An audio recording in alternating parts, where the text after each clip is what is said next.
To create a comparative overlay, click the Overlay button from the Home tab. Select Comparative Overlay from the Overlay dialog. Click Next. We're going to select the page in which we want to overlay. The current selected page is the As-Built 1, so for my overlay I'm going to select the As-Built 2. Click Finish.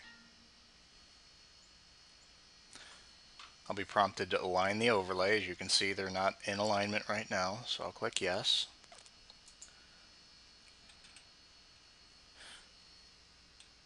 I'm going to zoom in and select a point on my overlay and align it to the corresponding point on the original image.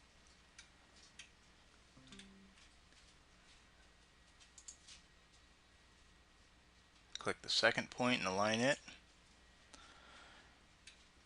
Now you can see it's been aligned. And what you're going to see here is you'll notice most of the lines are pretty well remain black, and that means nothing has changed. Where you're going to see the differences are in red lines and blue lines. I'm going to move to the right. I made some intentional changes to this drawing just to demonstrate this. You can see I have a text box in red where this text was added. And I also noted that I deleted the scale off of the second drawing. So you'll see the scale indicator is in blue, which means it's been removed.